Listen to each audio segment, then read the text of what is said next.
प्रधानमंत्री नरेंद्र मोदी ने पहली बार दुनिया के सबसे खतरनाक लोगों की गर्दन पकड़ी है। आने वाले कुछ दिनों में पीएम मोदी एक बहुत बड़ा ऐलान करने जा रहे हैं, जिसके डर से इन खतरनाक लोगों ने भारतीय लोगों का ही इस्तेमाल करके पीएम मोदी को अपनी ताकत दिखाने की कोशिश की है। सीजेपी की आड़ में सड़कों पर जो अराजकता फैलाई गई है, वो पीएम मोदी को चुनौती देने का एक तरीका था।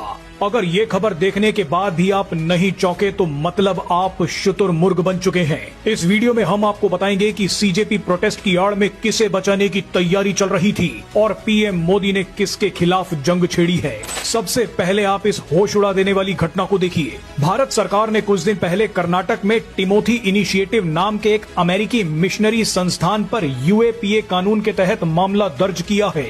आप जानते ही हैं कि यूएपीए भारत का मुख्य आतंकवाद रोधी कानून है।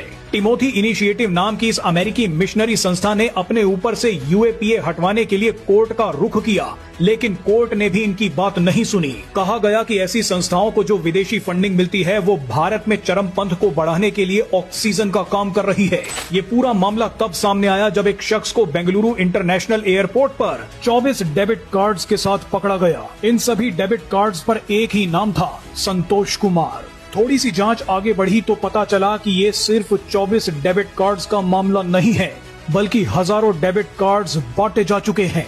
10-10 हजार करके 95 करोड़ रुपए निकाले जा चुके हैं। इस पैसे को नक्सल प्रभावित इलाकों और भारत के दूसरे सेंसिटिव एरियाज में बांट दिया गया। रिपोर्ट्स के मुताबिक इस पैसे का इस्तेमाल धर्मांतरण और भारत विरोधी कामों के लिए हुआ। इस घटना के बाद आपको समझ आएगा कि दिल्ली की सड़कों पर सीजेपी ने बवाल क्यों काटा। दरअसल एक्सपर्ट्स के मुताबिक सीजेपी की जंग नीट पेपर लीक के खिलाफ नहीं, बल्कि एफसीआरए कानून के खिलाफ है। संसद के मॉनसून सत्र में मोदी सरकार एफसीआरए संशोधन बिल ला रही है।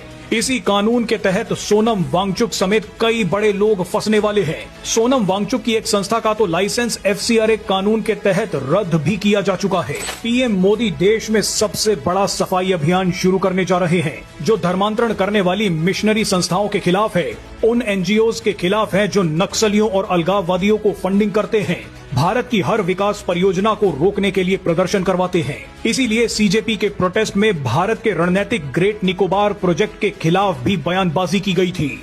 आपको बता दें कि संशोधन के बाद एफसीआरए यानी फॉरेन कंट्रीब्यूशन रेगुलेशन एक्ट के तहत विदेशों से जो फंडिंग आती है, उस फंडिंग के सोर्स की जानकारी भी अब देनी होगी। फंडिंग प्राप्त करने के लिए एसबीआई दिल्ली में अकाउंट खुलवाना पड़ेगा, यानी एनजीओ और मिशनरी संस्थान विदेशों से जो पैसा मंगवाएंगे, उसे अपने एसबीआई अकाउंट में मंगवाना पड़ेगा। तीसरा संशोधन ये है कि इस पैसे का उपयोग धर्मांतरण के कामों में अब नहीं हो पाएगा।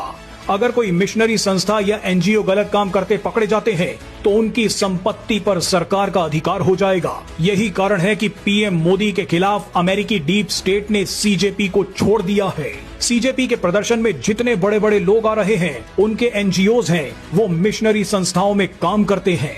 इन सभी की फंडिंग पर अब रोक लगने जा रही है। इसीलिए अमेरिकी डीप स्टेट ना तो पीएम मोदी को चाहती है और ना ही एफसीआरए कानून को।